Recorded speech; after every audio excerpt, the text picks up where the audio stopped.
Hello दोस्तों, स्वागत है आपका एक बार फिर से कृषि विज्ञान क्लासेस यूट्यूब चैनल पर।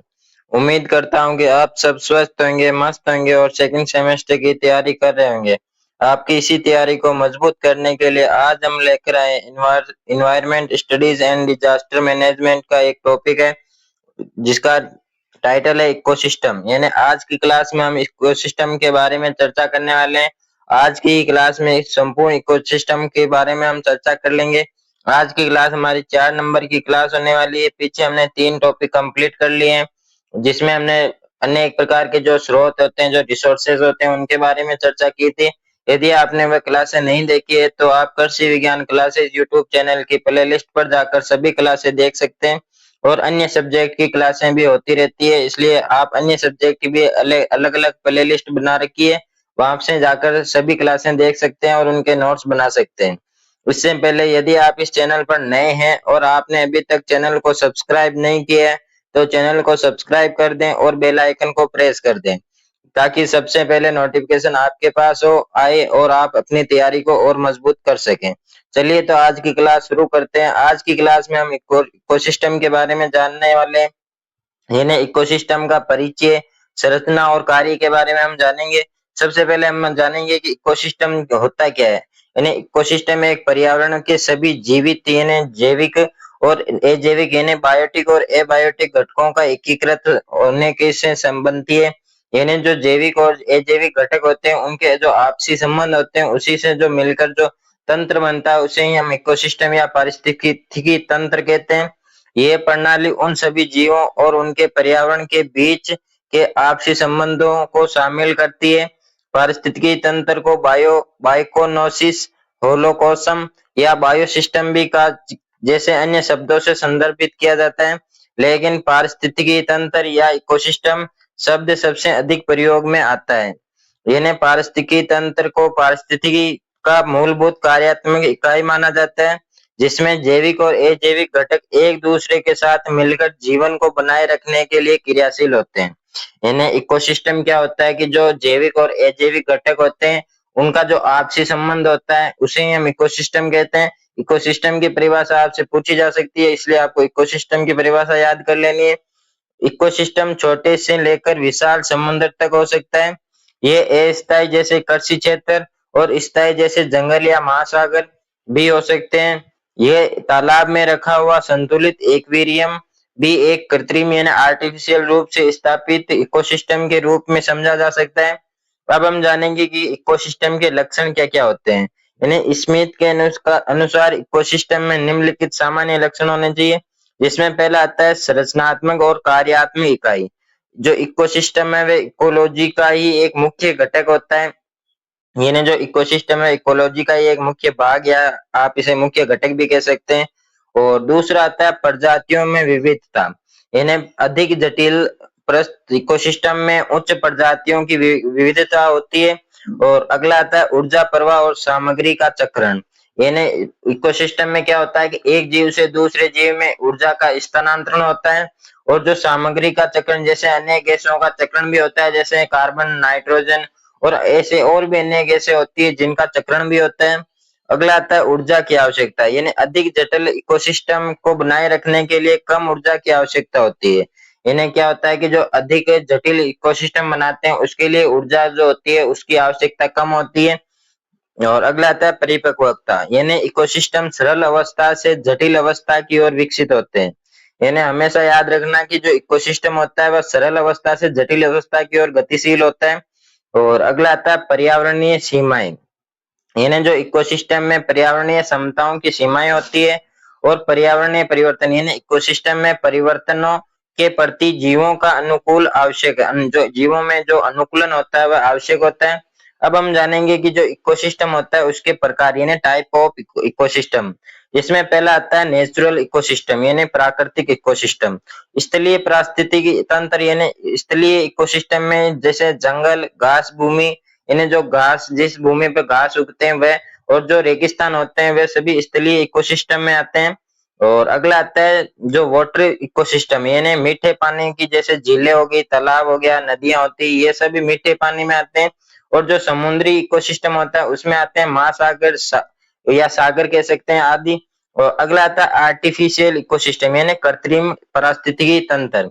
ये मानव द्वारा बनाए जाते हैं, इन्हें जो नेचुरल नहीं होते हैं या प्राकृतिक रूप से नहीं होते हैं, इनको हम मानव द्वारा आर्टिफिशियल रूप से बनाया जाता है, जैसे कृषि भूमि इकोसिस्टम। और अगला आता है अन्य इकोसिस्टम यानी अदर इकोसिस्टम। अदर इकोसिस्टम में पहला आता है सूक्ष्म यानी माइक्रो इकोसिस्टम, जैसे जल की एक बूंद पर स्थित इकोसिस्टम। और अगला आता है अंतरिक्ष इकोसिस्टम यानी अंतरिक्ष में बनाए गए पारिस्थितिकी तंत्र। और अब हम पढ़ेंगे जो स्ट्रक्चर ऑफ इकोसिस्टम यानी पारिस्थितिकी तंत्र की संरचना। सभी इकोसिस्टम के प्रमुख घटक होते हैं, जिसमें पहला आता है जैविक और दूसरा आता है अजैविक। जैविक घटक में क्या आता है कि वे सभी जीव जीवित होते हैं और इन्हें दो श्रेणियों में बांटा जाता है। यानी जो जैविक घटक होते हैं उनको दो दो भागों में बांटा जाता है, जिसमें पहला आता है उत्पादक यानी ऑटोट्रोफ्स। ये हरे पौधे और कुछ प्रकाश संश्लेषक जो बैक्टीरिया होते हैं ये इसमें शामिल होते हैं, जो सूर्य के प्रकाश से रासायनिक ऊर्जा का रूपांतरण करते हैं। इन्हें ये क्या होता है कि ये किसी स्वयं अपना भोजन बनाते हैं और जो सूर्य से जो ऊर्जा आती है उससे उस ऊर्जा को ये रासायनिक ऊर्जा में रूपांतरित करते हैं और जो दूसरे जीव जो पौधों को खाते हैं उनमें ऊर्जा का स्थानांतरण करते हैं। इसलिए ये उत्पादक हो गए। और जो उपभोक्ता होते हैं यानी जो पौधों से भोजन प्राप्त करते हैं या अन्य जीव से जो स्वयं अपना भोजन नहीं बनाते हैं, उन्हें कहते हैं उपभोक्ता यानी हेटेरोट्रोप्स। ये उत्पादकों से सीधे या परोक्ष रूप से भोजन प्राप्त करते हैं। इन्हें भी दो श्रेणियों में बांटा जा सकता है। यानी जो उपभोक्ता होता है उन्हें दो श्रेणियों में बांटा जाता है और जो जैविक घटक होते हैं उनको दो श्रेणियों में बांटा जाता है, जिसमें पहला आता है उत्पादक और दूसरा आता है उपभोक्ता। और जो उपभोक्ता होता है उसको भी दो श्रेणियों में बांटा जाता है, जिसमें पहला आता है मैक्रो उपभोक्ता और दूसरा आता है सूक्ष्म उपभोक्ता। मैक्रो उपभोक्ता में क्या आता है कि जैसे शाकाहारी जैसे घास खाने वाले जीव, और जो मांसाहारी होते हैं जो मांस खाने वाले जीव, और जो सर्वाहारी जो घास और मांस दोनों खाते हैं। जैसे जो कुत्ता होता है वह जो घास तो नहीं खाता है, लेकिन जो अनाज होता है जैसे रोटी भी खाता है और मांस देते हैं तो मांस भी खा लेता है। और जो शेर या जो मांसाहारी जानवर होते हैं वे केवल मांस खाते हैं। और जैसे हिरण बकरी भेड़ हो गई वो घास खाने वाले जीवों में आते हैं। और सूक्ष्म उपभोक्ता यानी जो मृत जैविक पदार्थों को तोड़ने वाले बैक्टीरिया कवक आदि होते हैं, इन्हें अपघटक भी कहा जाता है। यानी जो सूक्ष्म उपभोक्ता इसकी परिभाषा आपसे पूछी जा सकती है। जो मृत जैसे जो शेर होता है उसकी प्राकृतिक रूप से मृत्यु हो गई तो उसको ऐसा तो है नहीं कोई अन्य जीव खाएगा, उसको जो लंबे समय तक पड़े रहने के कारण उसके वो सड़ जाएगा, जिससे उसे सड़ाने का कार्य कौन करता है, जो सूक्ष्म जीव होते हैं जैसे बैक्टीरिया हो गए कवक हो गए, ये वहां पे सक्रिय होकर उन्हें उसे सड़ाने का काम करते हैं और अपघटन करते हैं और उससे अपनी ऊर्जा प्राप्त करते हैं। अगला आता है एबायोटिक घटक यानी अजैविक घटक। इसमें पहला आता है जलवायु, अजैविक तत्व और कार्बनिक यौगिक। जलवायु में जैसे तापमान हो गया, वर्षा हो गई और प्रकाश हो गया। और अजैविक तत्व में जैसे अनेक प्रकार की गैसें आती है जैसे कार्बन नाइट्रोजन ऑक्सीजन, इन्हें ये अजैविक होते हैं, इनमें जीव नहीं होता है। अगला आता है कार्बनिक यौगिक, यानी कार्बोहाइड्रेट प्रोटीन और वसा। यानी कार्बनिक यौगिक ये कार्बन से बने होते हैं इसलिए इन्हें कार्बनिक यौगिक कहा जाता है। इनमें आता है कार्बोहाइड्रेट्स प्रोटीन और वसा। अब हम जानेंगे कि जो इकोसिस्टम के कार्य क्या होते हैं, जिसमें पहला आता है ऊर्जा प्रवाह, यानी ऊर्जा का उत्पादकों से उपभोक्ताओं तक स्थानांतरण करना, ये ऊर्जा प्रवाह कहा जाता है। ऊर्जा का प्रवाह उत्पादकों से उपभोक्ताओं तक होता है, ये खाद्य श्रृंखला के माध्यम से होता है। यानी जो खाद्य श्रृंखला होती है जैसे पेड़ पौधों से जो हिरण अपना भोजन प्राप्त करते हैं तो उसमें जो ऊर्जा का स्थानांतरण होता है, और जो हिरण को जब शेर खाता है तो जो हिरण से जो ऊर्जा का स्थानांतरण शेर में होता है। ऐसे ही ऊर्जा का प्रवाह होता है, या हम कह सकते हैं कि ऊर्जा का स्थानांतरण होता है। अगला आता है सामग्री का चक्रण, यानी जैसे कार्बन नाइट्रोजन और फास्फोरस का चक्र इकोसिस्टम में ही होता है। इन्हें ये इनका चक्कर चलता रहता है। जो जो कार्बन होते हैं नाइट्रोजन होते हैं इनका जो चक्र होता है वह चलता रहता है। अगला आता है स्थिरता और हिमियोस्टेसिस, यानी इकोसिस्टम जैविक और अजैविक घटकों के बीच संतुलन बनाए रखने का कार्य करता है। और अगला आता है खाद्य श्रृंखला और जाल, यानी जीवों के बीच खाद्य संबंधों का एक जाल बनता है। ये कई खाद्य श्रृंखलाओं का मिला जुला ही रूप होता है। और अगला आता है ट्रॉफिक स्तर, यानी खाद्य श्रृंखला में विभिन्न स्तर होते हैं उत्पादक से लेकर शीर्ष उपभोक्ताओं तक। यानी इसमें क्या होता है कि जो खाद्य श्रृंखला होती है इसमें स्तर होते हैं, जैसे कि जो सूर्य से जो सीधी सौर विकिरण ऊर्जा आती है उससे पेड़ पौधे भोजन बनाते हैं और पेड़ पौधों को हिरण खाकर उनसे भोजन प्राप्त करते हैं। और हिरण को शेर खाकर उससे भोजन प्राप्त करता है या ऊर्जा प्राप्त करता है। और जो शेर की प्राकृतिक रूप से मृत्यु हो जाए उसके बाद जो सूक्ष्म जीव होते हैं उन्हें उससे जो शेर से ऊर्जा प्राप्त करते हैं जो सूक्ष्म जीव होते हैं वह। और अगला आता है इकोसिस्टम का विकास, यानी हम इकोसिस्टम को इम्प्रूव कैसे कर सकते हैं, उसमें विकास कैसे कर सकते हैं। समय के साथ इकोसिस्टम सरल से जटिल रूप से विकसित होता है और ये पारिस्थितिकीय उत्तराधिकारी के रूप में देखा जा सकता है। और अगला आता है कि जो इकोसिस्टम के कार्य, यानी पारिस्थितिकी तंत्र का कार्य उन प्रक्रियाओं को संदर्भित करता है जो ऊर्जा के प्रवाह और सामग्री की चक्रीयता को सुनिश्चित करते हैं। यानी जो इकोसिस्टम का कार्य किन्हें संदर्भित करता है कि जो एक जीव से दूसरे जीव में एक तो ऊर्जा का प्रवाह करते हैं और एक जो जो सामग्री का चक्रण होता है जो चक्रीयता को दर्शाते हैं, उनसे ही जो इकोसिस्टम का कार्य कहा जाता है। जो तंत्र की स्थिरता और जीवन की निरंतरता को बनाए रखते हैं। पारिस्थितिकी तंत्र का मुख्य उद्देश्य ऊर्जा का प्रवाह करना, यानी एक जीव से दूसरे जीव में ऊर्जा का स्थानांतरण करना। और दूसरा है सामग्री की चक्रीयता, यानी जो सामग्रियां होती है जैसे कार्बन, नाइट्रोजन, फॉस्फोरस, इन सभी जो गैसें होती हैं उनका चक्रण करना ही जो इकोसिस्टम होता है उसका मुख्य कार्य या मुख्य उद्देश्य होता है। ये प्रक्रिया निर्जीव यानी एबायोटिक पर्यावरण और जीवित जैसे बायोटिक समुदायों के परस्पर क्रिया से गठित होती है। जो इकोसिस्टम के मुख्य भाग होते हैं इसमें शामिल प्रमुख अवधारणाएं, वह अवधारणाएं कौन कौन सी हम एक एक करके देखते हैं। सभी अवधारणाओं के बारे में हम जानेंगे, जिसमें पहली अवधारणा आते है खाद्य श्रृंखला और खाद्य पिरामिड। ये पिरामिड क्या होते हैं इसके बारे में हम आज की क्लास में आगे विस्तार से चर्चा करेंगे। ये जीवों के विभिन्न ऊर्जा स्तरों के बीच ऊर्जा हस्तांतरण को व्यक्त करते हैं। दूसरा आता है ऊर्जा प्रवाह, यानी ये अवधारणाएं जो ऊर्जा प्रवाह ये क्या समझाता है कि ऊर्जा इकोसिस्टम में कैसे स्थानांतरित होती है। जैसे सूर्य से प्राथमिक उत्पादकों पौधों तक और फिर उपभोक्ताओं तक, यानी जो सूर्य से जो प्राथमिक उत्पादक होते हैं वह होते हैं जो जो पौधे होते हैं वह सूर्य से जो ऊर्जा आती है उससे भोजन बनाते हैं। और जो पौधों से जो हिरण हो गए जो उपभोक्ता हो गए उनमें जो ऊर्जा का स्थानांतरण कैसे होता है यही इकोसिस्टम समझाता है।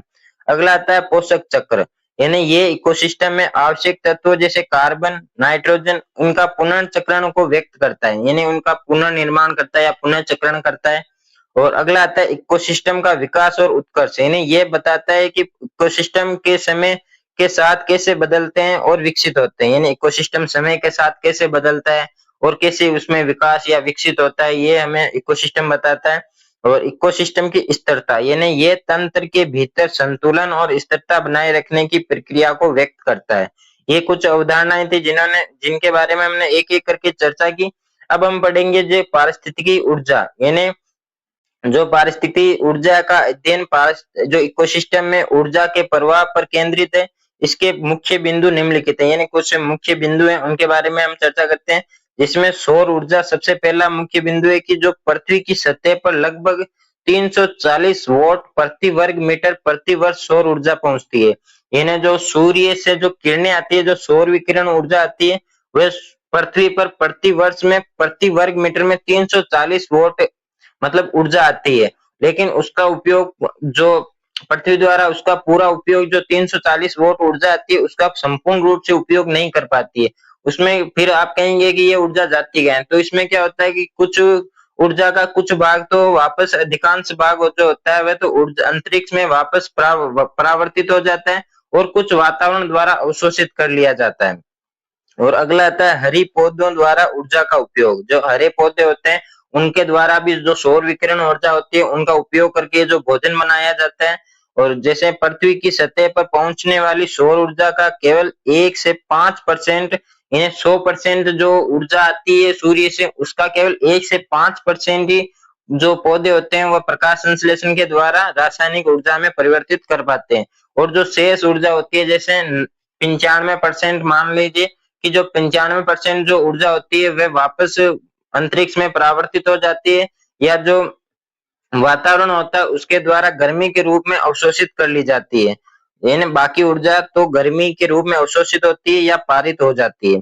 और जो 1 से 5% जो ऊर्जा पौधे अवशोषित करते हैं या प्रकाश संश्लेषण के माध्यम से जो रासायनिक ऊर्जा में परिवर्तित करते हैं उसी से जो हमारा जो पौधे ऊर्जा प्राप्त करते हैं और उसी से जो पौधे को खाने वाले जो जीव होते हैं जैसे हिरण वगैरह, जो इनसे ऊर्जा प्राप्त करते हैं। और अगला आता है अक्षांश और सौर विकिरण, यानी भूमध्य रेखा के पास के क्षेत्र अधिकतम सौर विकिरण प्राप्त करते हैं और ऊर्जा पोलों की ओर बढ़ने पर घटती है। इन्हें आपने देखा होगा कि जो भूमध्य रेखा होती है उसके जो आसपास का क्षेत्र होता है उसमें क्या होता है कि गर्मी ज्यादा होती है, क्योंकि जो भूमध्य रेखा होती है उस पर जो सौर विकिरण होती है वह सीधी पड़ती है। जैसे हम ध्रुवों की तरफ जाते हैं, जैसे ये इधर से भूमध्य रेखा गुजरती है, जैसे हम ध्रुवों की तरफ चलेंगे तो इधर क्या होता है कि तापमान घटता है और जो ठंड होती है वह बढ़ती है, जबकि जो भूमध्य रेखा के जो आसपास का जो क्षेत्र होता है उसमें गर्मी ज्यादा पड़ती है। अब हम पढ़ेंगे इकोसिस्टम में ऊर्जा का प्रवाह, यानी इकोसिस्टम में ऊर्जा का प्रवाह एक तरफा होता है, यानी कि इकोसिस्टम में जो ऊर्जा होती है उसका प्रवाह एक तरफा होता है। ऐसा नहीं है कि जो पेड़ पौधे हैं उससे जो हिरण है जो पेड़ पौधों को खा रहा है तो उसमें हिरण को ऊर्जा प्राप्त होती है, और जो हिरण को शेर खाता है तो उसमें शेर को ऊर्जा प्राप्त होती है। ऐसा नहीं है कि जो हिरण है उसको शेर खा रहा है और हिरण को ऊर्जा प्राप्त हो रही है, ऐसा नहीं होता है। इसमें ऊर्जा का जो प्रवाह होता है वह एक तरफा होता है। और इस प्रक्रिया को निम्नलिखित रूपों से समझा जा सकता है, जिसमें पहले कुछ तीन ऐसे थर्मोडायनेमिक्स नियम दिए गए हैं, जिसमें पहला आता है ऊर्जा का संरक्षण। ये पहला थर्मोडायनेमिक नियम है। इसमें कहा गया कि ऊर्जा का न तो उत्पन्न किया जा सकता है और ही न ही ऊर्जा को नष्ट किया जा सकता है, केवल ऊर्जा को एक रूप से दूसरे रूप में परिवर्तित हो सकती है। दूसरा आता है एंट्रोपी, यानी दूसरा थर्मोडायनेमिक नियम। इसमें कहा गया है कि ऊर्जा हमेशा एक अधिक विक्षिप्त रूप से चली जाती है जो गर्मी के रूप से नुकसान रूप में होती है। ये ऊर्जा के विभिन्न स्तरों के माध्यम से स्थानांतरण के साथ ऊर्जा की हानि होती है।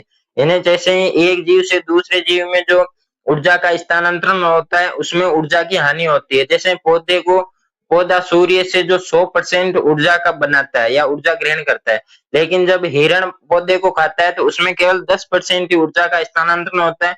बाकी जो 90% ऊर्जा होती है वह पौधा स्वयं के जो मेटाबॉलिज्म क्रिया होती है या जो श्वसन की क्रिया होती है उसमें यूज कर लेता है। और जब हिरण को जब शेर खाता है तो उसमें जो 10% ऊर्जा थी जो उसने हिरण ने पेड़ पौधों से प्राप्त की थी उसका केवल 10%, यानी जो 90% वो यूज कर लेता है और शेर को केवल 1% ही ऊर्जा मिलती है। और अगला आता है कि जो खाद्य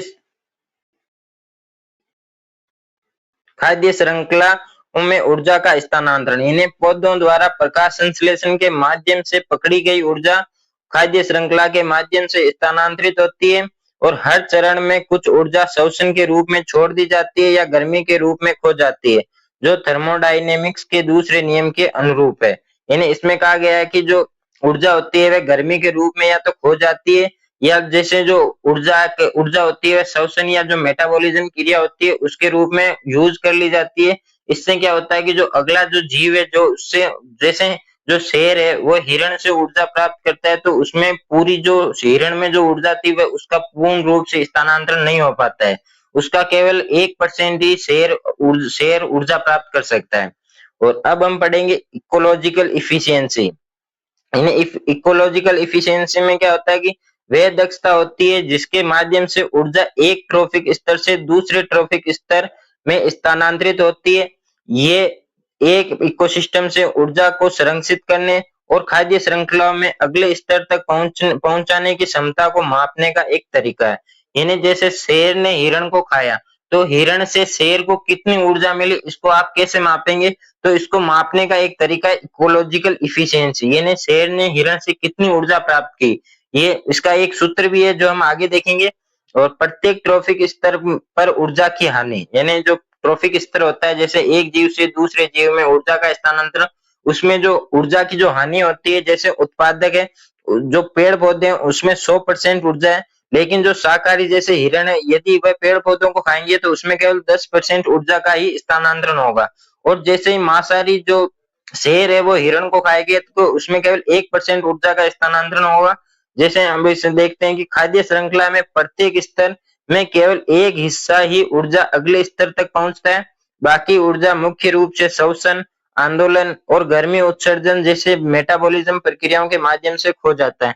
जैसे कि हम श्वास लेते हैं तो उसमें भी हमें ऊर्जा चाहिए होती है, और जो आंदोलन जैसे मानव द्वारा जो आंदोलन किए जाते हैं उसमें जो नारेबाजी की जाती है उसमें भी ऊर्जा का यूज होता है। और जो गर्मी होती है उसमें या जो उत्सर्जन होता है उसमें भी हम ऊर्जा खो देते हैं, और जो मेटाबॉलिज्म क्रिया होती है उसमें भी ऊर्जा का यूज होता है। और अगला आता है ऊर्जा दक्षता, यानी ऊर्जा का यूज करने की दक्षता जितनी होती है उसे ऊर्जा दक्षता कहते हैं। सामान्यतः हर ट्रॉपिक स्तर पर लगभग 90% ऊर्जा गर्मी के रूप में या श्वसन में खो दी जाती है, और केवल 10% ऊर्जा ही अगले स्तर में स्थानांतरित होती है। इस 10% नियम इसे 10% नियम या ऊर्जा पिरामिड का नियम कहा जाता है। ये परिभाषा आपसे पूछी जा सकती है कि 10% नियम क्या होता है या ऊर्जा पिरामिड का नियम क्या होता है। तो आपको ये यहाँ से लेकर यहाँ तक आपको बताना है कि जो जैसे ये हर ट्रॉफिक स्तर में 90% ऊर्जा का यूज होता है, और केवल एक दो 10% ऊर्जा होती है वही अगले जो जीव होता है या अगला जो ट्रॉफिक स्तर होता है उसमें स्थानांतरित होती है। अब हम पढ़ेंगे जो पारिस्थितिकी दक्षता को प्रभावित करने वाले कारक या प्रभावित करने वाले जो तत्व होते हैं वे कौन कौन से होते हैं। जिसमें पहला आता है ऊर्जा अवशोषण, यानी वह ऊर्जा जो एक जीव द्वारा उपभोग की जाती है और वृद्धि और प्रजनन के लिए उपयोग की जाती है। यानी ऊर्जा का अवशोषण में क्या होता है कि ऊर्जा वह ऊर्जा होती है जो एक जीव के द्वारा अपने जो मेटाबॉलिज्म क्रिया होती है या जो प्रजनन या जो वृद्धि या विकास में जो ऊर्जा यूज में ली जाती है उसे ही हम ऊर्जा अवशोषण कहते हैं। और ऊर्जा रूपांतरण में क्या होता है कि वह दक्षता जिसके साथ अवशोषित ऊर्जा का प्रत्येक स्तर पर बायोमास में परिवर्तित किया जा सकता है। यानी एक जीव से दूसरे जीव में जो ऊर्जा का जो रूपांतरण होता है उसे ही ऊर्जा रूपांतरण कहते हैं। ट्रैफिक स्तर क्या होता है कि उच्च ट्रैफिक स्तर जैसे मांसाहारी आमतौर पर कम पारिस्थितिकी दक्षता को दर्शाते रखते हैं क्योंकि अधिक ऊर्जा खो जाती है, जबकि निम्न स्तर जैसे प्राथमिक उत्पादक और शाकाहारी उच्च दक्षता दिखाते हैं। जैसे ये एक पेड़ है, इसने सौर विकिरण से ऊर्जा प्राप्त की और इसके पास 100% ऊर्जा है, लेकिन इसको जब हिरण ने खाया तो इसके पास केवल 10% ऊर्जा ही गई, और जब हिरण को शेर ने खाया तो उसके पास केवल 1% ऊर्जा गई। तो जो शेर के पास ऊर्जा गई उसका केवल 1% ऊर्जा गई, जबकि जो शाकाहारी यानी जो प्राथमिक उत्पादक होते हैं उन उपभोक्ता होते हैं उनके पास 10% गई। यानी जो ट्रॉफिक स्तर का स्तर जैसे जैसे ट्रॉफिक स्तर बढ़ता जाता है वैसे वैसे वो जो ऊर्जा होती है वह घटती जाती है। इसलिए जो मांसाहारी होते हैं उनके पास कम जो इकोलॉजिकल एफिशिएंसी होती है वह रखते हैं। और अब हम पढ़ेंगे जो इकोसिस्टम की गतिशीलता के पर प्रभाव, यानी पहला आता है खाद्य जाल। यानी पारिस्थितिकी दक्षता ये समझाती है कि खाद्य श्रृंखला सामान्यतः क्यों छोटी होती है। प्रत्येक ट्रॉपिक स्तर पर ऊर्जा की हानि से ये सीमित होती है, और एक ही इकोसिस्टम कितने ट्रॉपिक स्तरों का समर्थन कर सकता है। यानी खाद्य जाल ज्यादा लंबा नहीं होना चाहिए, क्योंकि इसमें क्या होता है कि ऊर्जा की हानि होती जाती है, और जैसे जैसे उच्च ट्रॉपिक स्तर बढ़ता है वैसे वैसे ऊर्जा की कमी आती है, और जो जो सबसे ऊंचे ट्रॉफिक स्तर वाला जीव होता है उसमें ऊर्जा की पर्याप्त मात्रा नहीं होती है और वह अपना जीवन सर्वाइव नहीं कर पाता है। और अगला आता है बायोमास पिरामिड, यानी ये पारिस्थितिकी पिरामिड बायोमास ऊर्जा और संख्याओं की संरचना को भी प्रभावित करता है, जिसमें ऊर्जा या बायोमास ऊपर की ओर बढ़ते हुए आमतौर पर घटती है। बायोमास के बारे में भी हम आगे पढ़ेंगे इसी क्लास में। अब हम पढ़ेंगे कि इकोलॉजिकल जो इफिशियंसी होती है उसका सूत्र क्या होता है। यानी इकोलॉजिकल दक्षता बराबर जो द्वितीयक ट्रॉफिक स्तर की पर ऊर्जा होती है बट्टा जो प्रथम ट्रॉफिक स्तर पर जो ऊर्जा होती है गुणा 100। यानी ये एक सूत्र है जो आपसे बीएससी के स्तर पर तो नहीं पूछा जाएगा, लेकिन आप इसे याद भी कर सकते हैं। यहाँ द्वितीयक ट्रॉफिक स्तर पर ऊर्जा उस ऊर्जा को व्यक्त करता है जो प्राथमिक उत्पादकों जैसे पौधों से शाकाहारियों को उपलब्ध होती है, और प्राथमिक स्तर पर ऊर्जा वह ऊर्जा है जो उत्पादकों द्वारा सूर्य से प्राप्त की जाती है। यानी जो पेड़ पौधे होते हैं वे स्वयं अपनी ऊर्जा बनाते हैं और स्वयं अपना भोजन बनाते हैं। कहाँ से बनाते हैं कि जो सूर्य से जो सौर विकिरण ऊर्जा आती है उससे जो अपना भोजन बनाते हैं।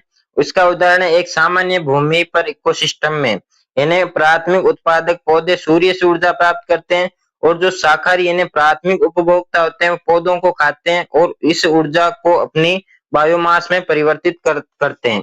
यानी जो पौधे होते हैं वे सूर्य से ऊर्जा प्राप्त करते हैं, और जो प्राथमिक उपभोक्ता जैसे जो शाकाहारी जीव होते हैं वे पेड़ पौधों से अपनी ऊर्जा प्राप्त करते हैं। और अगला आता है कि जो मांसाहारी द्वितीय उपभोक्ता होते हैं वे शाकाहारी को खाते हैं और फिर से केवल एक अंश ऊर्जा का ही स्थानांतरण होता है। यानी जो शेर होता है वह हिरण को खाता है और जो हिरण होता है वह पेड़ पौधों को खाते हैं। अब हम पढ़ेंगे इकोलॉजिकल पिरामिड, यानी पिरामिड के बारे में पढ़ेंगे।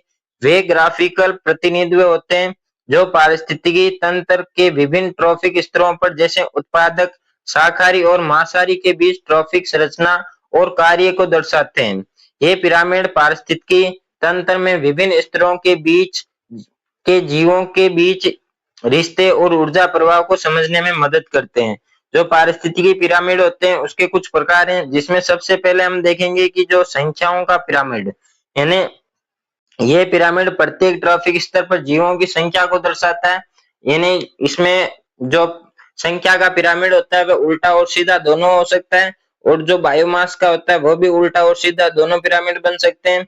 और जो ऊर्जा का पिरामिड होता है वह केवल सीधा ही बनता है, उल्टा नहीं बनता है।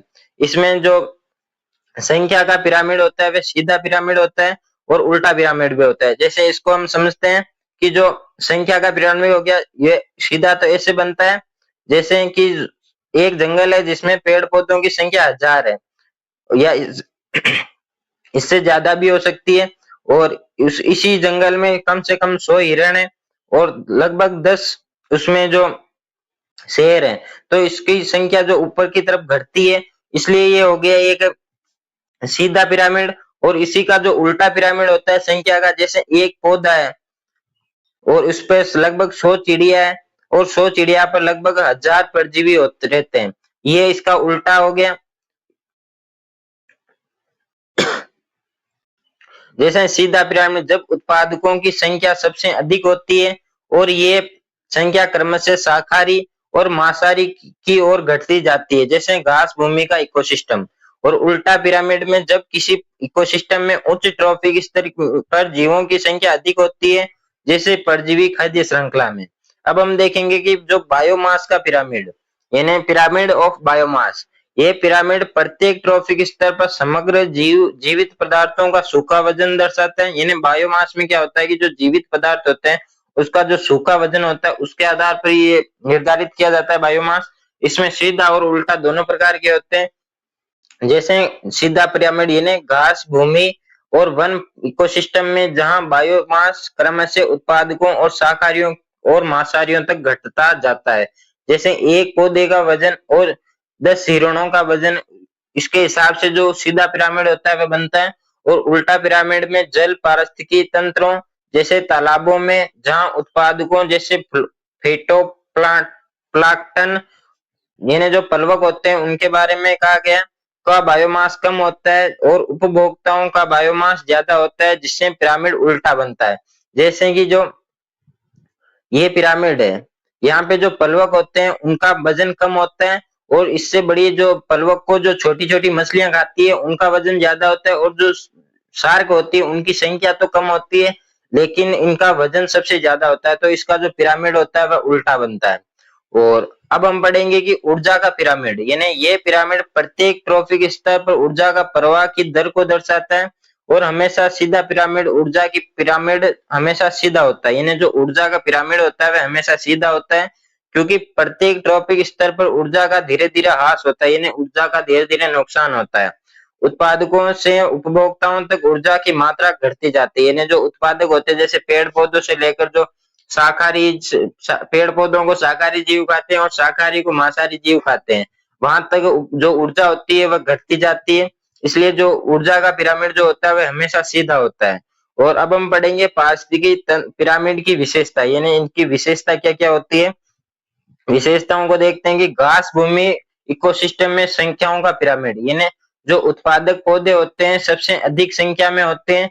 इसके बाद जो शाकाहारी और जो मांसाहारी क्रम से कम संख्या में होते हैं, जिसका पिरामिड सीधा बनता है, यानी जो पौधे होते हैं उनकी संख्या ज्यादा होती है और जो शाकाहारी और जो मांसाहारी होते हैं उनकी संख्या कम होती है, इसलिए जो संख्या का जो पिरामिड होता है वह सीधा बनता है। और वन इकोसिस्टम में संख्याओं का पिरामिड उत्पादकों की संख्या कम होती है, जबकि जो शाकाहारी जैसे फल खाने वाले पक्षी, हाथी, हिरण आदि अधिक होते हैं, जिससे पिरामिड उल्टा बनता है। ये जो हमने पीछे पढ़े वही सभी बातें, कोई विशेष नई बात नहीं है। परजीवी खाद्य श्रृंखला का पिरामिड, ये हमेशा उल्टे बनते हैं क्योंकि ऊपरी ट्रॉफिक स्तरों पर परजीवी अपने मेजबान से ऊर्जा प्राप्त करते हैं। जैसे चिड़िया पर हजारों परजीवी होते हैं, तो वो चिड़िया से अपना भोजन प्राप्त या जो ऊर्जा प्राप्त करते हैं, जिससे इनका संख्या में बढ़ाव होता है, यानी जो परजीवी होते हैं इनकी संख्या ज्यादा होती है। बायोमास के पिरामिड, यानी घास, भूमि और वन इकोसिस्टम बायोमास का पिरामिड सीधा होता है, क्योंकि उत्पादकों से लेकर शाकाहारी और मांसाहारी तक बायोमास घटता जाता है। और अगला आता है कि जो जल इकोसिस्टम, इन्हें तालाबों जैसे जल इकोसिस्टम में जहां उत्पादकों का बायोमास कम होता है और उपभोक्ताओं का बायोमास अधिक होता है, ये पिरामिड हमेशा उल्टा बनता है। जैसा कि मैंने पीछे भी बताया कि जो बायोमास होता है उसका जो उल्टा पिरामिड होता है वह जल में बनता है। जैसे जल में प्लवक होते हैं उनका वजन कम होता है, और जो प्लवकों को खाने वाली छोटी छोटी मछलियां होती है उनका वजन थोड़ा प्लवकों से ज्यादा होता है। और जो छोटी मछलियों को जो बड़ी मछलियां खाती है जैसे शार्क होगी, व्हेल होगी, इनका वजन सबसे ज्यादा होता है और इनकी संख्या कम होती है। अब हम पढ़ेंगे ऊर्जा का पिरामिड। यानी ऊर्जा का पिरामिड इकोसिस्टम के समग्र कार्य का सबसे सटीक तस्वीर प्रस्तुत करता है।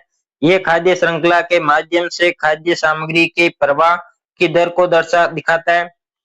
ऊर्जा का पिरामिड हमेशा सीधा होता है, क्योंकि प्रत्येक ट्रॉफिक स्तर से ऊर्जा का एक बड़ा हिस्सा ह्रास हो जाता है और ये धीरे धीरे उपभोक्ताओं तक पहुंचता है। इन्हें जो ऊर्जा का पिरामिड होता है वह हमेशा सीधा होता है, क्योंकि ऊर्जा का एक रूप से दूसरे रूप में, जब एक जीव से दूसरे रूप में जीव में तब स्थानांतरण होता है, ऊर्जा का ह्रास होता है। और अगला आता है कि जो खाद्य श्रृंखला यानी फूड चेन। खाद्य श्रृंखला ये दर्शाती है कि प्रत्येक जीव अपनी भोजन प्राप्ति कैसे करती है। इन्हें कुछ जानवर पौधों को खाते हैं और कुछ जानवर अन्य जानवरों को खाते हैं। जैसे जो मांसाहारी जीव होते हैं वह हिरण या जो शाकाहारी जीव होते हैं उनको खाते हैं। उदाहरण के लिए एक साधारण खाद्य श्रृंखला में पेड़ और झाड़ियां, गेंडे जो पेड़ और झाड़ियों को खाते हैं और शेर जो गेंडे को खाते हैं शामिल है। इस श्रृंखला का हर लिंक अगला लिंक के लिए भोजन बनाता है। एक खाद्य श्रृंखला हमेशा पौधों से शुरू होती है और जानवर पर समाप्त होती है। इन्हें इसमें कहा गया है कि जो खाद्य श्रृंखला यानी जो फूड चेन होती है वह हमेशा पौधे से शुरू होती है और जो जानवर होता है उस पर समाप्त होती है। जिसमें जो खाद्य श्रृंखला के कुछ घटक है, जिसमें पहले आते हैं कि जो प्रोड्यूसर होते हैं यानी जो उत्पादक होते हैं वे पौधे होते हैं।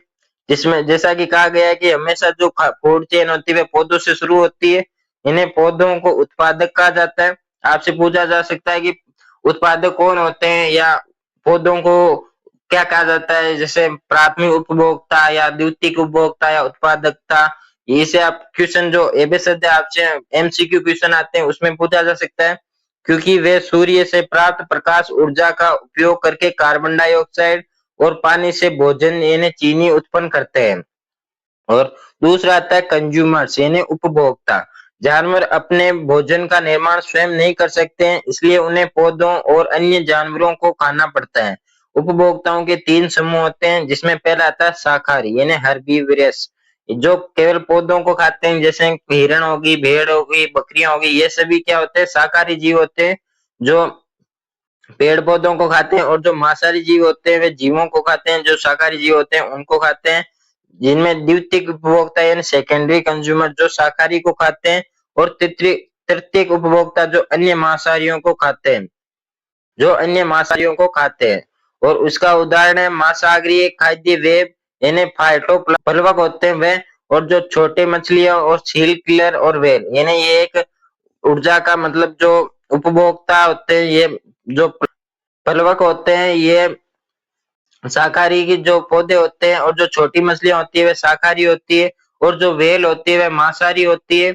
और अब हम पढ़ेंगे जो आमाहारी यानी जो सर्वाहारी होते हैं। इसमें आता है इंसान यानी मनुष्य, और कुछ जानवर भी आते हैं जो शाकाहारी और मांसाहारी दोनों होते हैं, यानी वे पेड़ मतलब जो पेड़ पौधों से जो उन्हें भी खा लेते हैं, और जो दूसरा की जो मांसाहारी जीव होते हैं उन्हें भी खा लेते हैं। यानी जो जैसे जो कुत्ता होता है उसे हम रोटी देते हैं तो रोटी भी खा लेता है, और जो मांस देते हैं तो मांस भी खा लेता है, इसलिए ये सर्वाहारी में आते हैं। और अगला जो आता है वो आता है सड़ने वाले जीव, इन्हें बैक्टीरिया और फंगी जैसे जीव जो मृत जीवों और अन्य सड़नशील पदार्थों पर भोजन करते हैं। ये सड़न की प्रक्रिया को तेज करते हैं, जिससे से खनिज लवण पुनः खाद्य श्रृंखलाओं में पौधों द्वारा अवशोषित किए जाते हैं। अब हम पढ़ेंगे उपभोक्ताओं की भूमिका। यानी उपभोक्ता जीव हेटेरोट्रॉफिक होते हैं, यानी ये अपना भोजन स्वयं नहीं बना सकते हैं, जबकि जो पौधा होता है या अन्य जानवर से प्राप्त करते हैं। यानी जो हेटेरोट्रॉफिक होते हैं, जैसे हिरण हो गया, शेर हो गया, ये क्या करते हैं, या तो हिरण होता है जो पौधों से भोजन प्राप्त करता है, और जो शेर होता है वह हिरण को खाकर यानी अन्य जानवरों से अपना भोजन प्राप्त करते हैं। और जो पौधे होते हैं जो ऑटोट्रॉफिक होते हैं, ये स्वयं अपना भोजन बनाते हैं या शाकाहारी पौधों द्वारा बनाए गए ऊर्जा संयंत्रों का उपयोग करते हैं, और फिर मांसाहारी इन शाकाहारियों जीवों को खाकर अपनी ऊर्जा प्राप्त करते हैं।